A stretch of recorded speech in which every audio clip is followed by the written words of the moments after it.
झांसी में संघर्ष सेवा समिति की ख्याति को देखते हुए आज कार्यालय पर गुजरात में संतों का आगमन हुआ, जिसमें प्रमुख रूप से रघुनाथ धाम जयपुर के पीठाधीश्वर श्री श्री 1008 स्वामी सौरभ राघवेंद्राचार्य, अखिल भारतीय संत समिति के राष्ट्रीय सह प्रमुख स्वामी नवीन जी महाराज एवं राजस्थान के सुप्रसिद्ध कथावाचक पंडित चंद्र प्रकाश शास्त्री अपने सहयोगियों के साथ उपस्थित हुए। कार्यालय पर डॉक्टर संदीप द्वारा तिलक व माल्यार्पण कर उनका स्वागत किया गया तथा शॉल व मोमेंटो भेंट कर सम्मानित भी किया गया। आए हुए अतिथियों व डॉक्टर संदीप सरावगी के मध्य कई विषयों पर चर्चा हुई, जिसमें प्रमुख रूप से आगामी समय में ज्योतिष पर आधारित एक भव्य सम्मेलन की रूपरेखा तैयार की गई। साथ ही सनातन व धर्म संबंधित कई विषयों पर भी चर्चा हुई। संघर्ष सेवा समिति की कार्यशैली देखते हुए स्वामी राघवेंद्राचार्य ने कहा, डॉक्टर संदीप ने समाज सेवा का जो बेड़ा उठाया है वह वास्तव में सराहनीय है। बहुत कम लोग जमीन से उठकर इस स्तर पर पहुंचने के बाद परोपकार जैसे कार्य करते हैं।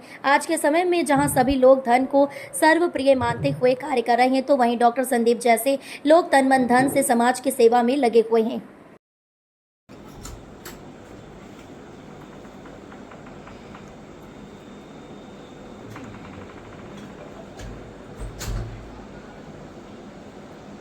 स्वामी जी, आज झांसी आगमन हुआ है, संघर्ष सेवा समिति कार्यालय है, कैसा अनुभव रहा? देखिए, बहुत ही सुंदर अनुभव रहा और हमारे संघर्ष समिति के जो राष्ट्रीय संस्थापक हैं डॉक्टर संदीप सरावगी जी का मैं बहुत बहुत धन्यवाद देता हूं, क्योंकि मैंने एक मुहिम चला रखी है पूरे हिंदुस्तान में। मैं जहां जाता हूं ज्योतिष सम्मेलन, हर स्टेट में, हर जिले में मैं ज्योतिष सम्मेलन करने की कोशिश कर रहा हूं।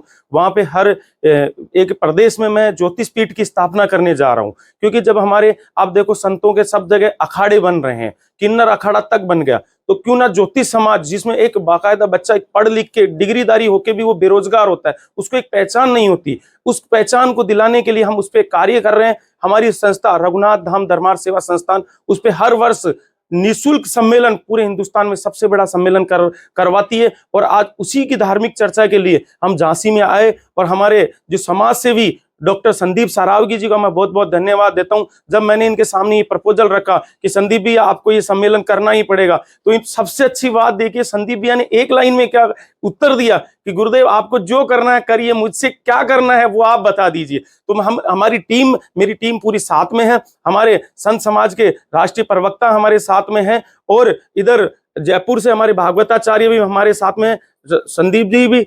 आपको हम दिल से, संत समाज की ओर से तहे दिल से आपको आशीर्वाद देते हैं। आप ये जो सामाजिक सेवाओं में, मैंने सुना आपने बहुत अच्छे अच्छे कार्य किए, आपके बारे में अभी तक सुना ही था, हमारे मीडिया प्रभारी जो थे एहसान भाई, उनसे बहुत आपके बारे में चर्चा सुनी, लेकिन आज दिल वास्तव में गदगद हो गया। आपको ढेर सारी शुभकामनाएं, आप निरंतर ऐसे ही कार्य करते जाए। हम संत समाज आपको कोटि कोटि साधुवाद देता है, और आप संतों की सेवा निरंतर करते जाए, गरीब परिवारों की सेवा करते जाए। हम यही ठाकुर जी से मंगल कामना करते हैं और आपके उज्जवल भविष्य की कामना करते हैं। जय जय श्री राम। बाबा बागेश्वर वो भी इसी बुंदेलखंड के, क्योंकि यूपी के कुछ जिले मिलाकर, उत्तर प्रदेश के कुछ जिले मिलाकर बुंदेलखंड के 27 जिलों का ये बुंदेलखंड बनता है। और कई यहाँ के ऐसे समाज सेवी हैं हमारे साथ में, संदीप जी हैं। तो ये जो समाज सेवा कर रहे हैं इस बुंदेलखंड के पावन धरा पे, क्योंकि यहाँ पे ये राजा महाराजाओं की जो स्थली रही, तपस्वियों की स्थली रही, मगर उन्हीं को देखते हुए सेवा समिति का जो ये संदीप जी ने बीड़ा उठाया, पहले तो मैं इनको बहुत बहुत साधुवाद देता हूँ, आशीर्वाद देता हूँ कि माँ पिताम्बरा इनको बुरी शक्तियों से बचा के रखे, क्योंकि हम अपना विकास तो करना जानते हैं, हम समाज का विकास करने की कोई प्रयास ही नहीं करता, कोई चेष्टा ही नहीं करता।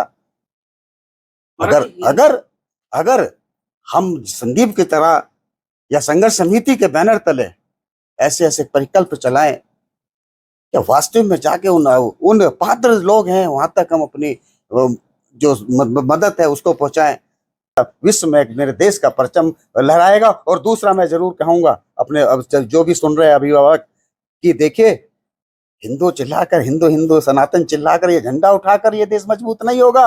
आपको अपने बच्चों को ना संस्कार संस्कृति का बोध कराना होगा। आपको अपने बच्चों को, अगर जब तक आप इस संस्कार संस्कृति उनको संस्कार नहीं दोगे, तो भाई साहब वो दिन दूर नहीं है, आप तो ढूंढ रहे हैं। आखिर जरूरत क्यों पड़ी हमें ये सब करने की?